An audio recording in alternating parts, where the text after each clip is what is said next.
16 weeks in time. And my concluding question will be that how much that will be in Chomoyan at first, then first composition in 16 weeks, and Bhajan, Vaishnava Jana. Today, it is my great pleasure that I am having Pandit Ramdas Palsule, who is internationally famed tabla player, and it is my privilege that he is accompanying with me, Pandit Ramdas Palsule. Thank you, Ramdas ji. Again, I convey my best wishes to you all. Thank you very much. Good evening, everybody. Welcome. This is Dr. Rao. I just put on a concert that was given recently. I hope the music doesn't bother you and tells you. This is the week I was doing what kind of quotations over the time have influenced me internally and helped me to shape my own spirituality, you can say.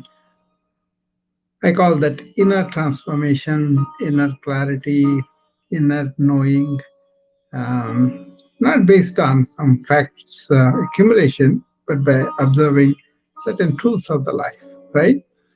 So today I'm going to um, convey to you one particular uh, quotation that said, real vacation is vacating the mind. So if you are full of thoughts and then you are taking a break from that, and then you want to take a uh, vacation to some place, and once you go there, you still carry your phone and your iPad or laptop, and then open things and do other stuff and get the thoughts going continuously, never taking a break, even on the bus you're traveling or the airplane you're traveling, or once you got there, once you checked into the hotel or whatever, you people still are very much occupied with all the things that are going on in their mind before the vacation, during the vacation, and after the vacation. There's no break. See, that's what I see a lot of times, right? A lot of patients also, they have travel sickness, they have disappointments, they have so many things. They usually consult if they have problems of real rage or real anger, real impulsiveness, and all that. I see that pretty commonly. Okay, so I heard this statement in 80s. This was done by Jiddu Krishnamurti, the famous sage-like philosopher, right? He had a lot of talks with David Bohm and also Alan Anderson, and they were very meaningful talks when we talked about them. See, he said every day you could attempt to clear your mind and vacate the mind, basically, right? And if you can do that, that day itself becomes a vacation for you. And that stuck with me, and I kind of adopted that, because I said, what's the point of going on thinking? Once we have done some things, let's bury whatever the thoughts related to that. And that is really very effective way of keeping the mind very alert and very much you know very much fresh, like a beginner's mind, that kind of thing really helped. I think this is a little volume high, maybe. Just okay. Is it better? So that's it's not like a simple thing to do either. People are not able to stop the mind and be with less of thinking these days, because there is so much information overload. Even these apps, these social media apps, and the AI tools. There are too many. Somebody sent me a list of 30 the other day. Right? You can do this, you can do that, and you can do somebody better, somebody all the time. So simplifying it according to your activities to what you do is a big deal nowadays, because there are so many attractive apps, improved apps, all those things come out with. So in a sense, we have a lot of information coming at us, a lot of stimuli coming at us all the time, all day. So you got to learn to detox that data, right? Digital detox, I call it. Once you have that, then you can probably uh, empty the mind much better. Okay, so it's a question of understanding the nature of this toxicity with the data and information, and also not being able to have a discipline about what to do, when and where, and using our chattering mind continuously. Let it go on its own, leave it alone, and let us not attempt to uh, gain the solitude. I kind of presented the solitude of mind for in the morning and in the evening, where you can sit down and just take deep breaths and coordinate your breathing with your thought flow, which will slow down, and then you can really empty that way. And the evening, you can think of some positives and sleep on the positives, eliminate the negatives. These are practical things that people can do, which I have been teaching people for a long time now. I myself practice that, so that don't have this heavy burden of all this data, all this information about everything to be there. What is appropriate for me? What is appropriate for my work? What's appropriate for me to communicate? What's appropriate for me to really develop my relationships and all? That's all okay. But then I don't have to remember every detail, and also let the detail work with me right now. I don't have to, okay? Only the work I'm doing, only the thing I'm paying attention to, that kind of thing I want to use the data, and rest of it put it aside. So this is an art. This is like a habit. This is like a you can culture yourself. So start in the morning, just getting up. Don't get into your devices, your data, everything right away. All you do is you be aware of everything going on and be in the present. And then once you are together, then half an hour later, open the apps, and then there also you want to don't want to go all over the world and find everything. But what is important, like a weather, like your stock market, or like your work situation, your agenda, those things, right? And then you can choose to um, put the emails for the later, and only one time in the morning and one time in the evening maybe. And then you can also limit phone calls by that's what I do. Most of the phone calls go to my secretary or to my office staff, or my wife and all that. What is the emergencies, things will come to me. So you can uh, you can learn to uh, really look at whatever you have your days filled up with, and then correct them, right? That way you will not be lifting the phone all the time, or you will not be checking the email all the time. There are ways to do that, okay? As a physician, when I was having my peak practice, I used to have so many calls, right? But they're all directed to the staff, for appointments, for the billing, for the other things, only important diagnostic things that people want to do. First, it goes to the uh, my person, whoever is in the front office, and then they scan them, they kind of edit them, they kind of make sure that they really want to talk to me, and then only they will come to me. So we can always create like that. For example, you don't want to take up the phone now, just shut it off for 1 hour, and after 1 hour take it off. People can hardly do this these days because they are so wedded to the phone, right? So all this data coming into you occupies your mind. What we are talking about is how can we vacate that unnecessary information and not necessary in the moment, and also trying to be in the present. You know, this vacating the mind becomes your vacation, because if don't want to be too much overwhelmed by information and data, and that's where people feel this brain fog, people feel this information overload, stress and anxiety from that. So what I am saying is, have a habit of vacating that kind of unnecessary data every day. You can do it such a way that you will have a solitude of mind. That means you have done your work, you used all the data, you used all the information, but after that, you kind of washed it off and went to sleep. That is a very healthy habit. Okay, I can emphasize more on that. Okay, get up in the morning. Don't let all the information run right away through you.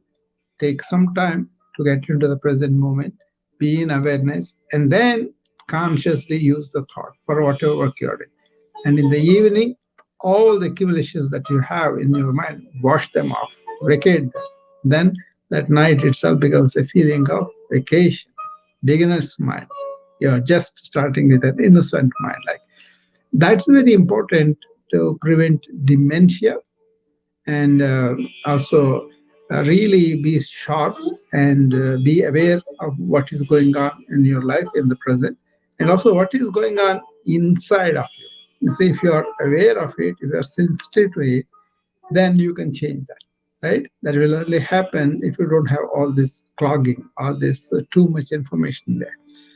So what happened was, in 80s I used to go to my friends gatherings, where he was not talking by himself, but he was kind of playing these great people's videos, discussions. Hi Carlos. So that really helped a lot. Hi Carlos, how are you? Yeah. Okay, good. So this habit of doing the way I was describing is very healthy to keep the mind sharp and in the present, and also be alive and enjoy things as we are doing them. This vacating the mind as a habit is a real vacation. So you can use the same thing not only when you are vacation, but also when you are working here and now. You know, Carlos, did you read the heading? Any comments on that?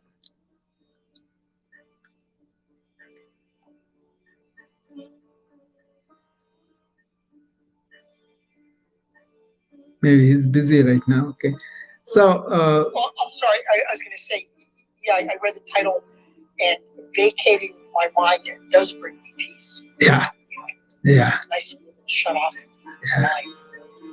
You might have heard of me several times. I used to tell people, uh, I take vacation every day. And then they said, "Oh, how can you do that?" They say, no, I just vacate all the junk that is there in my mind. And that's why I have a feeling of vacation, because I don't have the burden of the brain fog or overload or anything like that.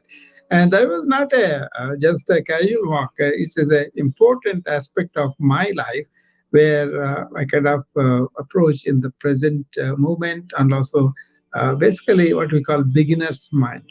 Okay? This is a cleaning up of their thoughts and emotions, reactions, concepts, everything is very important to approach new perceptual matters. Because suppose you want to learn something completely new, like a language or like a music, like whatever that you are learning, everybody, even adults also can do that. Elderly people also can do that.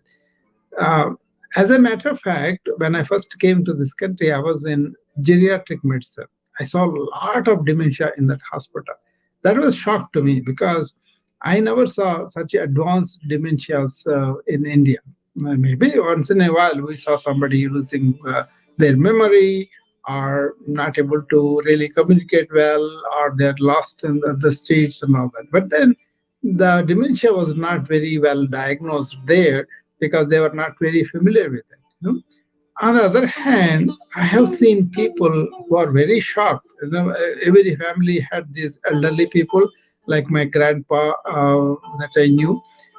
Those people are very much sharp, and they did all by themselves. And then also they kind of transmitted the wisdom to other people. So that way, I came to know all these people are pretty sharp, and they remember a lot of things, and then they kind of enjoy their life too. Compared to that, what I saw here were vegetables. Like, people are really lost their um, mind and personality as a whole, and the families who are taking care of these dementia patients, they are losing them in the long run, and it's a long goodbye. The person with the dementia loses his personality, and what you knew about him disappeared. So there's no real person that you can relate with. Then I examined that phenomena, and that was I came to know, because there's so much said about mind in ancient times, and the people who are following that. One of the first things they do is they sleep very well, and the second thing is they don't take things that seriously. They let go. My grandpa, they used to sing songs in the evening, and then we used to go to sleep like that. So there is no TV, no radio, nothing. But so that was a very fond childhood memory I had. So nowadays, we have 24 hours TV and these devices. Now the phone is also there, but the entire world is in our hand. So we need to plan something to keep our mind clean and vacated and calm and quiet and empty on a daily basis, because we accumulate on this. Other danger is the more you do the same thing on the brain, like a thought, you go on thinking about it, you go on feeling about it, you go on building experience with it. That becomes what we call engraves, right? Or samskaras. That means you form the same thought much more easily excitable or easily uh, come to you, because you have reinforced it by thinking about it, by doing that. That's why if you are unconsciously thinking, that means you let the thoughts come to you, and then you all the time you are repeating them without really taking care of them. That means, is this important now? Is this something? None of this control out there. That kind of unconscious thoughts repeated, they form a neurological groove. Like, so next time you think of something like that, the whole thing will flood into you. This is why people have such a difficulty later on in life as they become older, because they never had this control. The thoughts keep on coming, and they remember childhood, adult, all those memories, but they cannot remember what happened yesterday. So that's very common in the geriatric population, which we do. So dementia, for me, has a completely different perspective compared to just saying, "Oh, your functions are lost." No, it is how you understood your own mental faculties and how you can take control of them. So that's why I thought I will tell my friends here that there is something like that, and then you can do that. So what you do is, first of all, life is being in the present. Check yourself: am I in the present or not? Then, if you are doing some work, be your complete attention completely into that work, and whatever the thoughts that are related to that, you can bring them. But extraneous thought, be careful. So don't let the mind go automatic drive and go and do whatever it does. Then that kind of becomes amyloid pigment accumulation, and that's why they get degenerate and all that. But the sharp minds that are new, they are exposed to something very, very new, they are really, sharp means neuronal connections happen. That's how you form the new cortex. So basically, you can destroy your cortex, cerebral cortex, or you can create cerebral cortex by yourself. I'm being very crude, but basically, what happens is, suppose you are exposed to a new language that you never head, and that new language gives a challenge where new neuronal connections happen in your mind, and they become smarter and brighter, and you will be much more alive. Okay, so that's why learning new things on a daily basis is a good thing, and also not being unconscious and then thinking about things and repeating it, that's not good for you. Okay, uh, any questions, Carlos, Darby, anything? No, I don't have any questions. Hmm. I think I just well, I do have a question actually.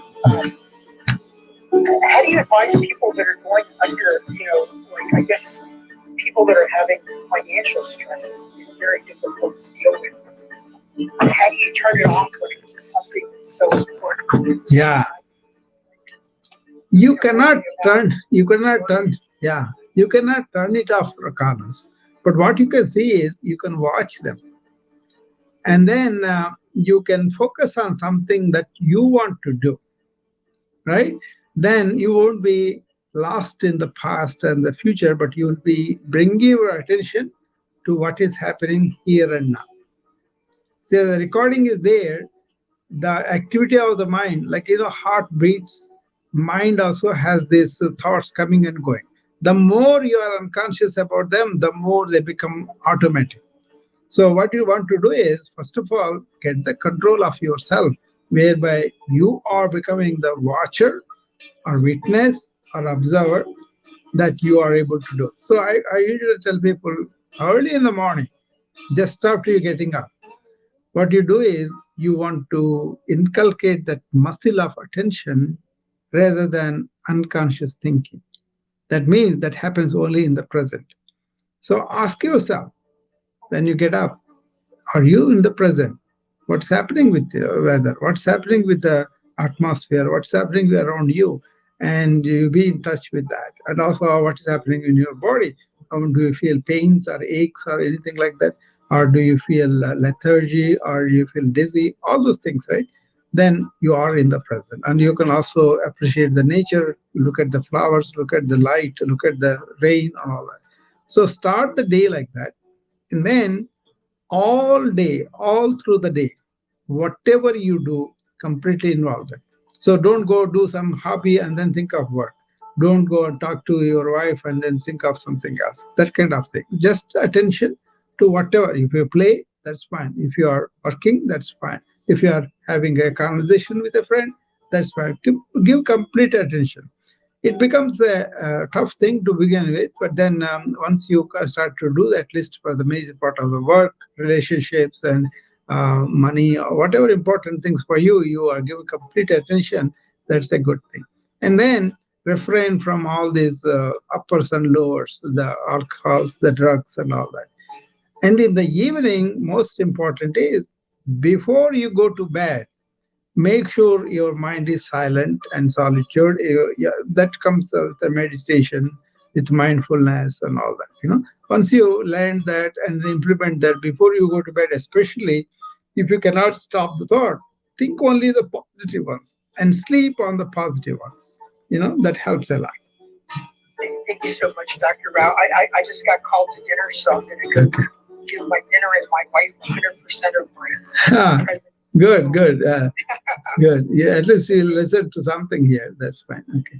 No, I've been practicing everything you've said, and it's helped me tremendously. Yeah, It's just, it's just with life, things get stressful. It's just, yeah. you have to remember that. Yeah, this is very, very important for us, the modern people, because we are in the information age, and we don't do as much of physical labor like we used to do. But this assault with information on the brain, if you can take care of it, you will last longer, you will enjoy life, and also you won't be demented. that's why, that's why I thought I'm bringing in all these quotations and lessons that I learned over the years. This particular statement I heard in 1980s, and that kind of changed my quality of my days. So quite See, some other things, these things, I don't take them lightly and then read them again and again. What is important is once we read it or heard it or learned from anything, you got to hear it first properly and then think on that. Let your mind exercise on that. And then make sure it is implemented in your life. So these are called, there's in Sanskrit, these three things were described: Shravanam, Mananam, and Nidhyasana. Shravana means listen. Listen to anything new, but don't accept it or don't doubt it. And then Manana means you got to reflect on it. You got to think and question and see whether it is true or not. But once all your research, all your thinking, all your probing revealed that this is the truth, then you have to make it real in your life. That is the constant meditative practice. Okay. So this practice is also very important, and the more you do that, the more quality of life it is there. Then you will embrace that, and it becomes part of your regular life thing. But if you are unconscious, if you are unaware, if you are doing things in a in Hindi there's a word called koya koya. That means you are immersed in your own old thoughts or new thoughts. Basically, you are in the past or in the future, not in the present. That kind of thing doesn't help. But if you are in the future, your imagination, not all the time it is necessary, because sometimes you may imagine something fearful where there is no danger. That's a classic thing in the modern life. Or you may be regretting something that happened in the past, right? And that becomes depression and regret and all that. But you want to be perceptual to the present moment with awareness. And then your quality of work, your quality of relationship, your quality of what you will do will improve. And your mind also, not only be attentive and do the things at that moment, but after that is done, dump it. That's where the accumulation happens. That's where the pleasure and all these things come. And people will be like, okay, for example, you go and see Niagara Falls, beautiful, fantastic sight. The more you watch it, the more you are kind of say, oh, wow, what a beautiful sight it is. But if you are not in touch with it, all your perceptions are right there, then you may just see it and go and then do something else, or you may compare that with something else, or you may say, okay, I will come back and see it, I will come back, or I will take a photograph and enjoy the photograph. Now, first enjoy the place, be there, involved, let your senses all flow towards it, listen to that flow, enjoy the rays of the sun. That so many beautiful ways you can see Niagara Falls, right? So any site like that, but if you make a picture of it and you want to enjoy later, then you may be missing the present moment of that beauty, right? That's what I'm talking about. So be in the present, be aware, do whatever you do with attention. Don't accumulate memories and all that in you, because if you are in thought, you will go to the past and the future. But if you are in awareness and use thought consciously to appropriately to whatever you are doing, then you will not accumulate thought, and then you will not really suffer from it. Okay, you will not create this ingrained thoughts which will come back again and again. That's why simple thing is, be in awareness, be in the present, and in the night time especially, don't sleep on multiple thoughts. Shut off the devices and take a time, take deep breaths, watch the thoughts, slow them, and make them positive in the beginning. Sleep on the positive thoughts, optimistic thoughts. And then later on, you will understand even those positives also don't have to be. You can have a solitude of mind, which is a function of mind. Once you are cut that, it's a blessing. You won't have this chattering of the mind or continuously running mind or unconscious thought coming from the past and the future. Okay. So that's what I wanted to say today. It's almost 25 minutes, 26 minutes I talked about this. I started early, probably. So anybody on the wisdom app want to come up? There are some people there. So,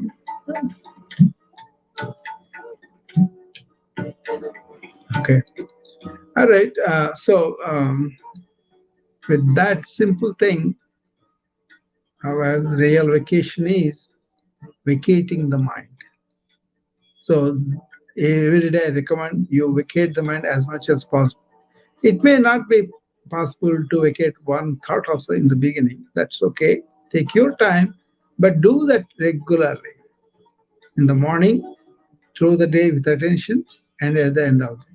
I recommend that very, very highly. Okay.